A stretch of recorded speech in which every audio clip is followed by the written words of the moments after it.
આમોદ નગરપાલિકા દ્વારા solar panel લગાવી, પરંતુ દક્ષિણ ગુજરાત વીજ કંપની દ્વારા કનેક્શન જ નહીં કરવામાં આવતા હવે લાખો રૂપિયાનું વીજ બિલ પાલિકાને ભરવાની ફરજ પડી છે।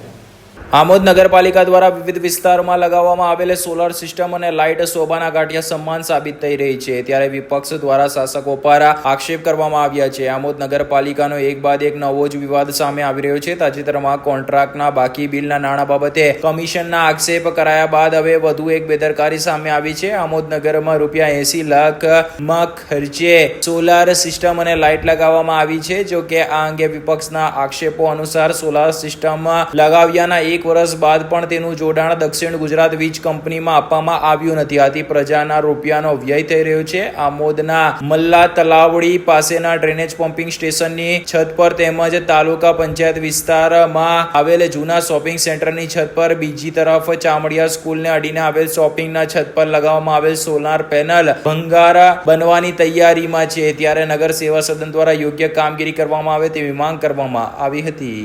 હું એ જ કહેવા માંગુ છું કે આમોદ નગરપાલિકા દ્વારા આમોદ નગરપાલિકાના વિવિધ વિસ્તારોમાં આશરે 80 લાખ ઉપરાંતની માતબર રકમની સોલરો પેનલો બેસાડવામાં આવેલી છે, પણ તમે જોઈ શકો છો કે એક વર્ષ થઈ ગયા હોવા છતાં આજ દિન સુધી આ પેનલો બંધ હાલતમાં છે। આમોદ નગરપાલિકા દ્વારા પમ્પિંગ સ્ટેશન હોય, આમોદ નગરપાલિકાના શોપિંગ સેન્ટર હોય, તેની ઉપર આજે તમે જાતે જોઈ શકો છો કે આ પેનલ લગાવેલી હોવા છતાં જીબી દ્વારા આજ દિન સુધી એને કનેક્શન જોડાણ કરવામાં આવ્યું નથી।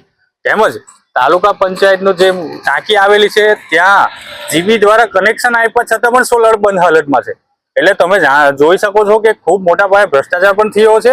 તેમજ આ આમોદ નગરપાલિકા ભાજપ શાસિત નગરપાલિકાના દ્વારા સત્તાનો ઉપયોગ કરીને જે સરકારી ગ્રાન્ટનો દુરુપયોગ કરવામાં આવેલો છે। તેમજ જો ખરેખર ગામના વિકાસની વાત હોય તો એક વર્ષ હોવા છતાં આ સોલર પેનલ બંધ હાલતમાં કેમ છે તે પણ તેમને જવાબ આપવો જરૂરી બને। આમોદ નગરમાં વારંવાર જે જીઈબી દ્વારા કનેક્શન કાપી નાખવામાં આવે છે તે બાબતે શું કહેશો?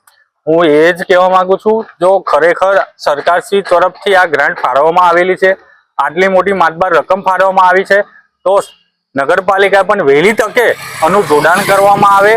તેમજ આનું જોડાણ કરવામાં આવે તો ખરેખર જે કનેક્શનો અવારનવાર કાપવામાં આવે તે કદી કપાય નહીં, એનું ભરપાઈ પણ આ સોલર પેનલ દ્વારા આપણે કરી શકીએ છીએ।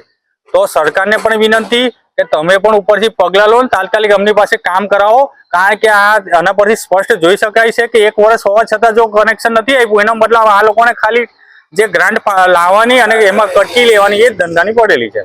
બિલનું પણ ચૂકવણું કરી દેવામાં આવ્યું છે, તે બાબતે શું કહેશો? બિલનું તો ચૂકવણું કરી જ દેવામાં આવ્યું છે, પરંતુ આજ દિન સુધી જે બંધ હાલતમાં છે એ ચર્ચાનો વિષય છે। એના માટે અમે કહીએ છીએ પ્રશાસન તંત્રને કે નગરપાલિકા પર આની પર તાત્કાલિકપણે કોઈ તપાસ કરવામાં આવે।